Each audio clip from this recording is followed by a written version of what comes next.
சத்யா நான் வந்துட்டேங்க.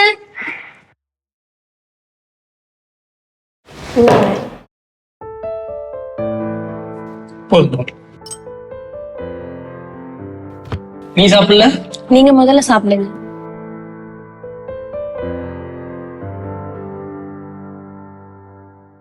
இட்லி சாப்பிடுறீங்களா? இல்ல வேணாம், போதும். சட்னி வேணாம், கொஞ்சம் போதும். வச்சுக்கோங்க.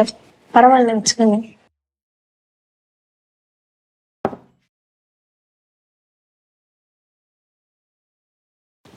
என்ன விஷயம் சொல்லு. நேத்து அபி கால் பண்ணிருந்தா. ம், அவங்க ஆபீஸ்ல வேலைக்கு ஆள் எடுக்கிறாங்களாமா. ம். என்னையும் வரையான்னு கேட்டா. அதுக்கு நீ என்ன சொன்ன?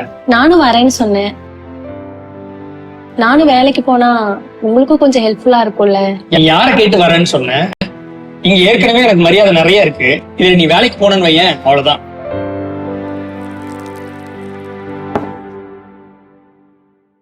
குரு, எப்ப உனக்கு நான் மரியாதை கொடுக்காம போனேன்? எதுக்கு அப்படி சொன்ன? நீ வேலைக்கு போறேன்னு சொன்ன உடனே நமக்குள்ள சண்டை வருது பாத்தியா? நீ வேலைக்கு போனா என்னென்ன நடக்கும்னு யோசிச்சு பாரு. சண்டையா? யார் இப்ப சண்டை போட்டது? தேவையில்லாம பேசாத குரு. ஜஸ்ட் ஒரு இன்டர்வியூ இருக்கு, போய் அட்டென்ட் பண்ணி பாக்குறேன்னு தானே சொல்றேன். It's okay.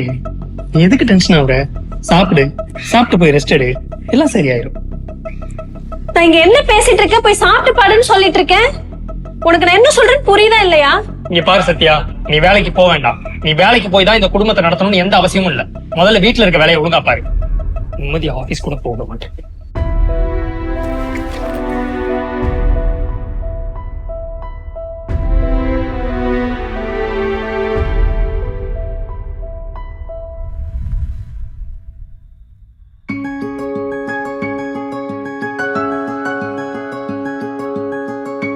என்ன பாத்துட்டே இருக்காங்க? இல்ல, நான் எவ்வளவு கூப்பிட்டாலும் வெளியே வர மாட்டேன். இன்னைக்கு அடம் புடிச்சு என்ன வெளியே வர வச்சிருக்க? அப்படின்னு முக்கியமான விஷயம். நீ நீ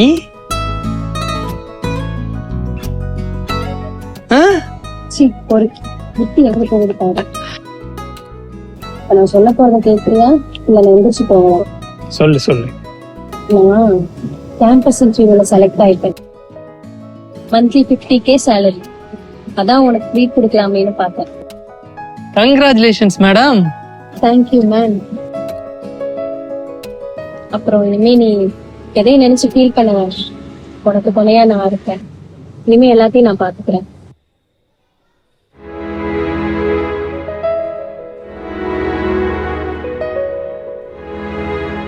நீ சாப்பிடு.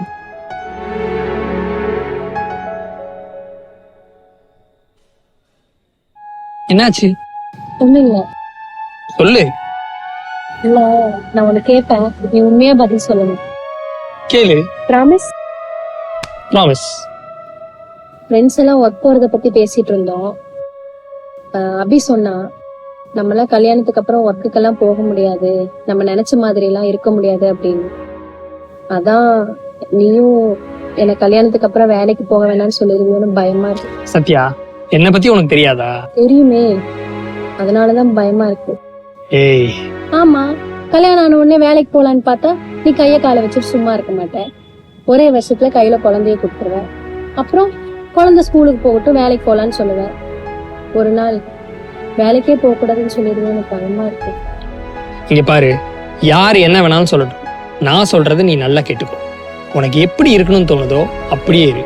உன் இஷ்டம் போல என்ன வேணாலும் பண்ணு. உன் கூட நான் இருப்பேன்.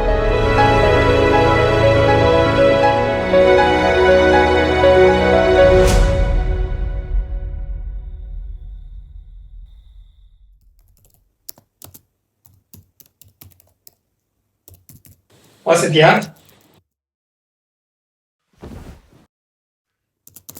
குரு, சொல்றீ. வீட்டுல போர் அடிக்குதுடா, ஏதாச்சும் ஒர்க் பார்க்கட்டுமா? கொஞ்ச நாள் போட்டோம், பார்க்கலாம். நான் பேசிட்டு இருக்கேன். இங்க பாருடி, கல்யாணம் ஆகி கொஞ்ச நாள் தான் ஆச்சு. அதுக்குள்ள பொண்டாட்டி வேலைக்கு அமிச்சாங்க, எல்லாரும் தப்பா பேசுவோம். மத்தவங்க என்ன பேசணும் நமக்கு என்ன? மத்தவங்க பேசுறதை விட உங்க வீட்டுல என்ன பேசுவாங்கன்னு யோசிச்சு பாத்தியா? அதுக்காக தான் சொல்றேன், இப்போதைக்கு இதை பத்தி பேச வேண்டாம்.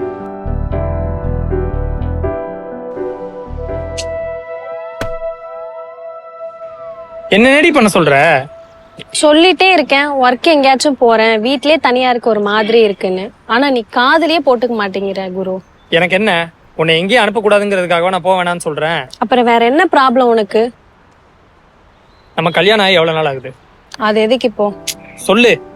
1 year ஆகுது.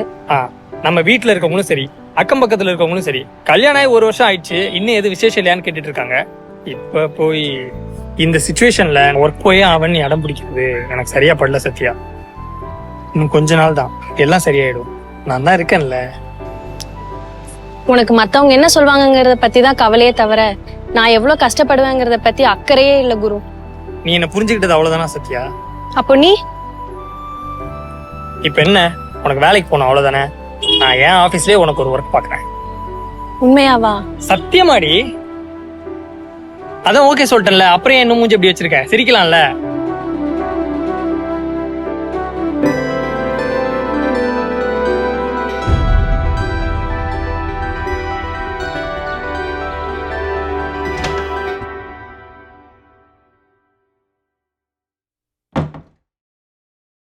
சத்யா, சத்யா,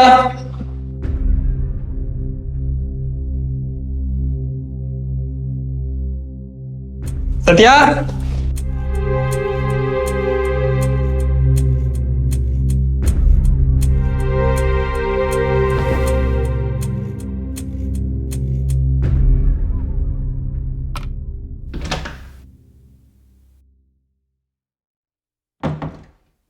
எங்க போயிட்டு வர? உன்னதான் கேக்குறேன், எங்க போயிட்டு வர? அபி ஆபீஸ்க்கு தான் போயிட்டு வரேன். இன்னைக்கே ஜாயின் பண்ணிக்க சொல்லிட்டாங்க. அதான் ஒர்க் முடிச்சிட்டு வர லேட் ஆயிடுச்சு. போதுமா இல்ல இன்னும் வேற ஏதாச்சும் சொல்லணுமா? யார கேட்டு நீ போன? யார குரு கேட்கணும்? உன்னையா? நான் என்ன பேசுறேங்கிறத கேட்க மாட்டேன், எனக்கு என்ன தேவைங்கிறத புரிஞ்சுக்க மாட்டேன். ஆனா நான் மட்டும் உன்னை எல்லாத்தையும் கேட்டு கேட்டு பண்ணணும்னு நினைக்கிறேன். நீ தேவையில்லாம பேசுற. இப்ப நீ வேலைக்கு போகணும், நீங்க என்ன அவசியம்? சரி, இப்ப நான் என்ன பண்ணட்டும்? எப்பவும் போல உனக்கு சமைச்சு போட்டுக்கிட்டு, உன் துணியெல்லாம் துவைச்சு போட்டுக்கிட்டு, வீடெல்லாம் தொடச்சுக்கிட்டு, உங்க வீட்டாளுங்க வந்து அவங்களையும் கவனிச்சுக்கிட்டு, 5க்கும் 10க்கும் ஒன்னே எதிர்பார்த்துக்கிட்டு இருக்கணும்னு நினைக்கிறியா? நீ சம்பந்தம் இல்லாம பேசுற சத்யா. இதெல்லாம் நீ பண்ணாம வேற யார் பண்ணுவா? இப்ப நம்ம வீட்டுல என்ன குறைன்னு நீ வேலைக்கு போகணும்னு சொல்ற? ஐயோ, நான் எப்படி சொன்னாலும் உனக்கு புரிய போறது இல்ல. என்ன ஆள விடு சத்யா. நான் பேசிட்டு இருக்க, நீ பாட்டு போயிட்டே இருக்க. நான் சொன்னா நீ கேக்குறியா? இல்ல நான் மட்டும் எதுக்கு கேட்கணும்? நான் உன் நல்லதுக்கு தான் சொல்றேன். அப்ப வேலைக்கு போயிட்டா அங்க வேற யாராச்சும் என்ன? ஏய், என்ன இப்பெல்லாம் பேசிட்டு இருக்க? நான் அந்த மீனிங்ல சொல்லடி. நீ முன்ன இருந்ததுக்கு அப்படியே ஆப்போசிட்டா மாறிட்ட குரு. நீ எதுக்கு தேவையில்லாம வேலைக்கு போய் கஷ்டப்படணும் தானே நான் சொல்றேன். நீ இப்படி எல்லாம் பேசுறதா எனக்கு கஷ்டமா இருக்கு.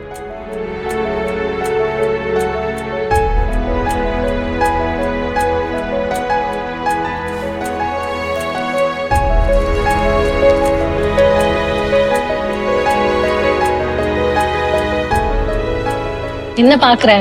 நான் ஒண்ணு வேலைக்கெல்லாம் போகல, கோயிலுக்கு தான் போயிருந்தேன். மனசுக்கு ஒரு மாதிரி இருந்துச்சு, அதான் அங்கேயே இருந்துட்டு வந்தேன். நீ சொன்னதை ஒரு நாள் நான் கேட்கலங்கிறதே உன்னால தாங்கிக்க முடியலையே. நீ சொல்றதே காலம் ஃபுல்லா என்ன கேட்க சொல்றியே, அது எனக்கு எவ்வளவு கஷ்டமா இருக்கும்னு இப்பயாவது புரிஞ்சுக்கோ. நீ வேலைக்கு போய் சம்பாதிச்சு குடும்பத்தை காப்பாத்துறத கௌரவமா பாக்குற. ஆனா நான் ஒர்க்குக்கு போறத என்னோட சுதந்திரமா பாக்குறேன். நீ மட்டுமே எனக்கு எல்லாமே பண்ணணும்னு இல்ல. அப்படி நீ தனியா தான் பண்ணணும்னா நான் எதுக்கு துணையா உன் கூட இருக்கணும் சொல்லு?